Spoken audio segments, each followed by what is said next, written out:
Happy hump day to you, girl. Quarantine hump day to you, girl. Always got to remind myself to put in quarantine so y'all can remember and know to stay asses at home if you ain't essential personnel and you just got to leave out. Girl, y'all already know why I'm here, child. It is for the Love and Hip Hop Miami Season 3, Episode 12, Full Circle Season Finale Review. Like, comment, share, and most importantly, subscribe. Be sure to hit that bell, become the notification gang. Any videos that have ads on them, please make sure to watch them. You can also donate to the channel by joining the channel. I have 2 tiers, the T-Sub tier and the T-Squad tiers. Both are recurring payments every month down to your charge card. And you can also donate to the channel by purchasing merchandise. Anybody that buys any of the merchandise, please go on ahead and send me an email with you wearing whatever piece of garment that you bought. And I will be putting your names down when I start doing my new credits.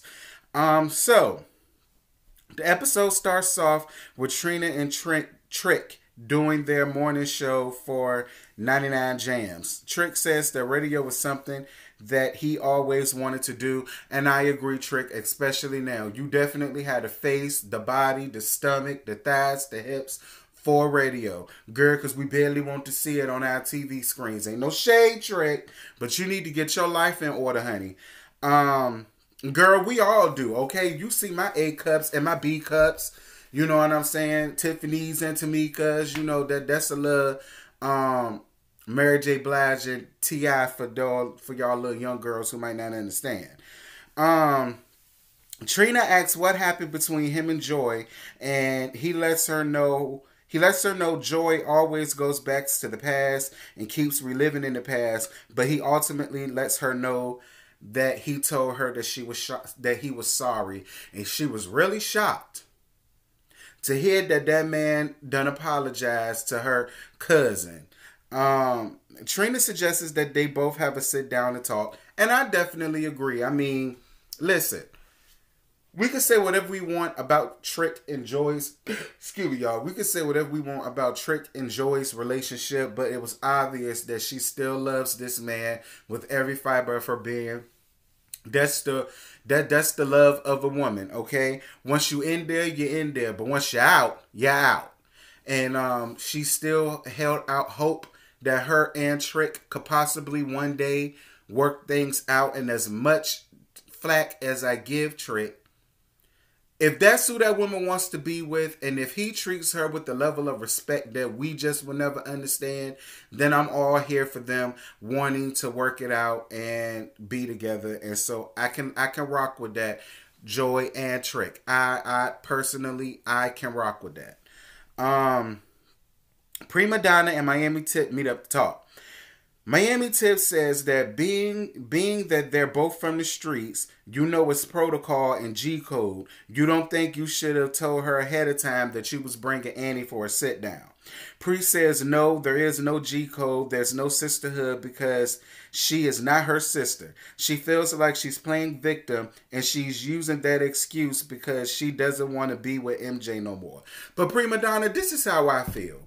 And I said this before in my last video.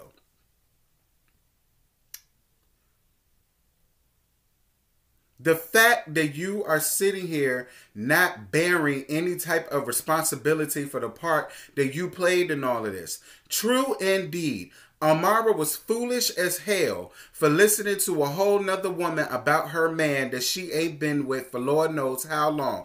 I get all of that. But at the end of the day, that situation would have never came to play had it not been for you bringing her up to the forefront. So stop sitting here trying to make it seem as if, oh, she's using this and using me as an scapegoat because she really didn't want to be with him. Girl, no. If it was not for you bringing Annie around, this would not be a topic of conversation. So stop sitting up here trying to minimize the part that you play in it, trying to make yourself out to be a victim. Because that's what it seems like to me. You're making yourself out to be a victim. And I'm not here for that, Pre. Now, Pre, I like you. I really do. I like you. But just because I like you a little bit don't mean I ain't going to get you together a lot. And I got more in the tank for you. So just put a pin on that. I got more in the tank for that ass. Put a pin on that.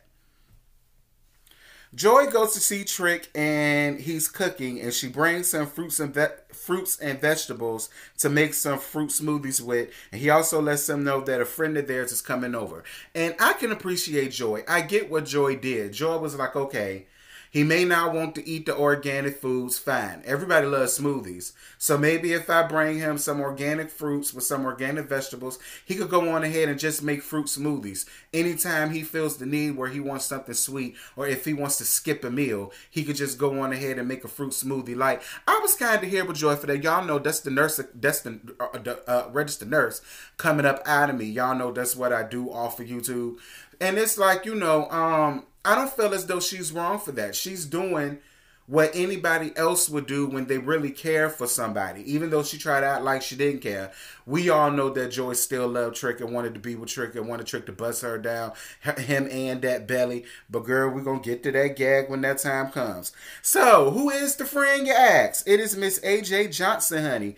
And she is an actress, and she's also a fitness expert. And Joy called her over to help him get his shit together about his diet and his lifestyle. And for those of y'all little young people who might not understand, AJ Johnson, she was an actress before she became this fitness expert, okay? She was on House Party 1 and 2, I believe. But I believe that she's most known for her role as Jodie's mother on Baby Boy. Yes, God, baby. That's when she was in that sex scene with Ving Rhames doing the African squat, honey. The old niglet squat, girl. Girl, you're a much better actress than I ever be, because I don't look at Ving Rhames twice, honey. Especially after he gave that sickening performance on Holiday Heart with Alfred Woodard and all of them. But girl, that's a whole nother topic, a whole nother tea talk, a whole nother video for a whole nother day. We just gonna do what, ladies and gentlemen? Move right on along. Joy and Trick get into an argument about their relationship, and they're both hurt, and they can't seem to get over it. I will say this.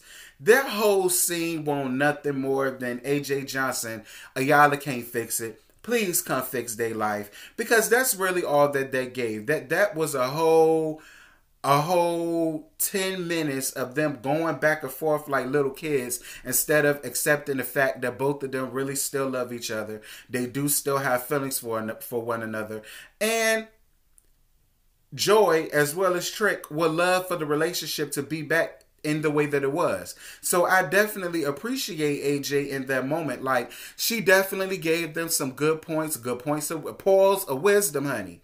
She definitely gave, and you know what, AJ? That'll be a good route for you. Maybe you should link up with Iala and do like a little spin-off from Iala, because you definitely did give them really great points of advice as it pertained to their personal relationship and how they communicate with one another. I was actually here for that. I was here for that, and there may be something that you might want to team up with Iala about, and make sure you give me my cut.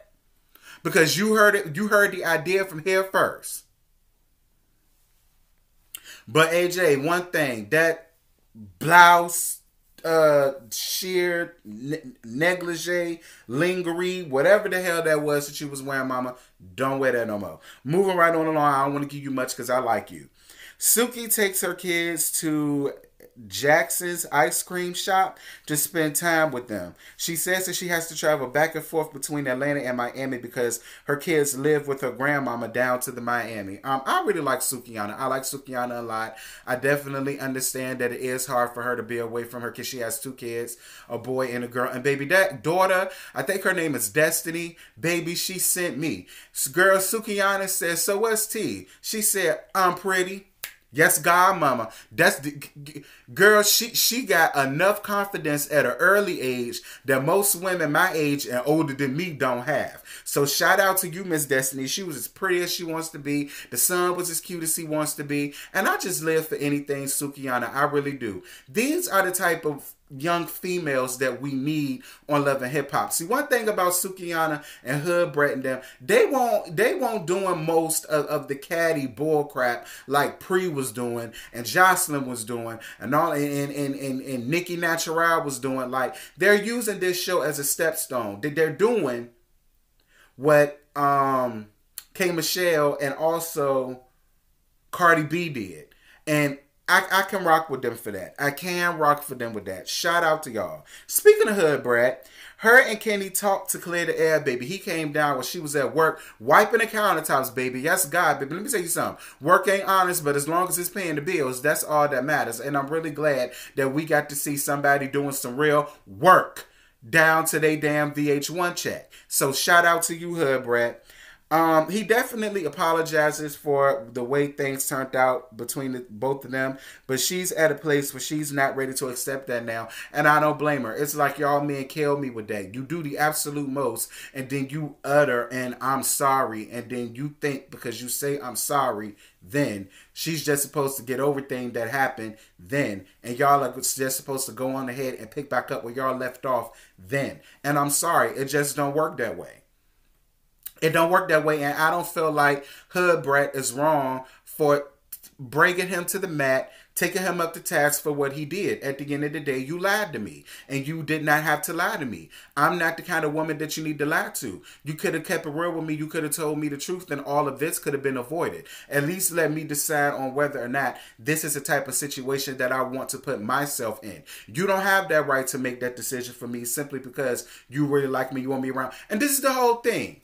For a little brother, I do believe that he really does love Sukihana and Hood Brat, and he does want her around. If I was straight, I would damn sure want a chick like Hood Brat or Sukihana because they know who they are. And I can rock with a woman like that. But at the end of the day, bro, the way you went about it, it won't cool. That's a piece of hot tea, a piece of hot information you don't have the right to keep to yourself. You let a person know. Anyway, because I don't want to give for a little brother too much because I kind of want to hop in the sack with him. Anyway, it's the night of Trick and Trina's launch party, and everybody is there, including lisping, spitting, stuttering ass Alvin, honey. And Trina lets everybody know that her album is coming out soon. And Trina, I know some people gonna eat me up for this, but girl, I don't give a hot damn. I kind of felt like you need to go on ahead and transition away from music. You old, you matronly girl. We don't want to hear nothing from you. Maybe the Miami people want to hear something from you, and I already know Teddy and all, girl, Teddy and yes, bitch, they gonna windmill me down. But I'm just speaking for me. We don't really bump you around here like that down to the Virginia, down up here to the New York and You really only get played and spin out from where you at, and that's cool. There you go. That's your demographic. Them the people that want to hear your album. So I'm just gonna let you have it. Shay and Pre talk about what happened, and again, Prima Donna is refusing to take responsibility, or at least some responsibility, for the situation that ensued. Because Pre, this is the thing. Had you never went up there with that woman in the first place, there would have never been nothing for Amara to hear in the second place. She wouldn't have had a reason to take that back home with her in the third place. She wouldn't have had a reason to break up with MJ in the fourth place. And you and her would not have no problem down there to that shindig that y'all was at down in the sixth place. Like, you pissed me off this entire episode, constantly sitting up here pussyfooting around the part that you played in this, girl. You calling her a victim, but you the only victim that I see up here. You're the only person that I see trying to play victim up here. I'm not understanding why she does not understand that had she never brought this woman around, none of this would have never happened. But see, Pre, I get it. You ain't had no storyline all season. None. You beefed with Jocelyn, and I guess you and Jocelyn was each other's was each other's storyline, because we only seen Jocelyn for about 2-3 episodes, and then we ain't never hear from her ass again. And now, because now she gone, now you set up and done concocted up a whole nother storyline for yourself, beefing with Amara over her man. Like, you look dumb, you sound dumb, even though I like you, Pre, but just because I like you don't mean I'm not gonna get you together. I said it before and I'm gonna say it again. You wrong. You need to accept responsibility for the part that you played in this, and stop trying to call that girl a victim. Girl. Trick and Bresco talk. Who gives a damn? Amara and Shay have another talk. Shay feels like if she wants to be with somebody that's more financially stable than her brother, and she's okay with that. She only wants Amara to express that to him because he still feels like there's hope. This is the first time I'm calling Shay Shay and not Francine, because I'm glad that she finally is drinking from the Kool-Aid, baby. Thank you, Shay, for sipping on the Kool-Aid, because you are absolutely right. Amara, and we all know that y'all are back together, because it's like I say, y'all don't know how to stay off of social media, or if you are going to stay on social media, you know, don't put all of the nonsense out before we get a chance to really know what it is. We've seen y'all together already on social media. We know y'all back together. We know y'all done made up and this, that, and this. But I was with Shay. Like, listen, he still feels like it's a chance. Don't do that to him. He don't deserve that. Don't do that to him. If you know you don't want him right now, go on ahead and let that know. Go on ahead and let that be known. And I was with Shay with that. Joy tells Trick if he keeps up taking better care of himself and they consider going to counseling, she will consider working things out between them. And I was with Joy, especially on the counseling part. The both of them definitely need counseling so that they can learn how to talk and communicate with one another, especially Trick, so that he can learn that it's okay for him to show emotion. I hate the fact that we're living in this toxic male masculinity era where we feel like, they feel like showing emotion is a sign of weakness. But the minute one of your homeboys die on the street, y'all the main ones all the pieces. But when it comes to people in your family, the people that you love, the people that you care for, the people that you take care of, you don't show no emotion towards them, which has always been weird to me. But yeah, once we get past all of that bull crap, I think we could get along better as society. Men, it's okay to have emotion. Men, it's okay to express how you truly feel about somebody. Men, it's okay to tell people that you love them. It doesn't make you any less of a man because you simply have emotion. It's just emotions taking me over, caught up in sorrow, lost in the song. Yeah, shout out to Destiny's Child from that girl. That's from the Survivor album, honey. Anyway. Amara tries to talk to MJ, but Pre walks up and starts a whole argument with her. Then Pre throws a drink on her out of nowhere. Then Pre yells that she has receipts that Amara been having sex with Julian. And that was basically the end of the episode. Pre, I don't believe it. I don't buy it. Because it would seem to me if that was the case, you would not have been trying so hard to be friendly with Amara. And stop trying to act like you care about MJ. You could care less about MJ. Because that was the whole sole reason why you brought Annie around there in the first place, to try to tell Amara she need to watch out for him because he ain't doing nothing but riding her coattails. Like, Pre, oh my God. Because I can't say what I want to say without going in and letting half on your pig face ass. So I'm just going to go on ahead and do that. Pre, you have a lot of your own going on for you to be... Like, where your man? Didn't you say you got a husband or something? Like, where's he at? What's the tea with your waist trainers that you definitely need, sis? Like, I mean, what do you have anything to offer us? Because I'm not understanding why you was in the opening credits. I'm not understanding why Jocelyn was in the opening credits. I'm not understanding why Shay was in the opening credits. Hell, Trick and Joy finally, after 2 seasons, done gave us their reel and gave us a storyline. They gave more of a storyline than y'all did. Anywho, I don't know when the reunion is coming out. Because I do know that Florida is now locking stuff down, which they should have been did ages ago. So I don't know when the reunion is coming out, if they even going to have a reunion. I don't know none of that. I ain't privy to none of that. So we all just going to be on the lookout for it. But I really can't wait to this reunion, baby. I really want to see what Pre got to say for herself. I want to see what Julian has to say for himself, even though I don't believe that him and Amara did anything. I don't believe it. I don't believe it. I don't buy it. You're not going to make me bite that apple, Pre. I refuse to believe that. But anyway, that's all I got. I ain't got no more to give you. Y'all drop down in the comments. Let's get the discussion popping. And I'm going to holler at y'all later, girl. Bye. I just woke up and I rolled up. I just woke up and I rolled up. And I got my plane ticket. That kush, that be my starter kit.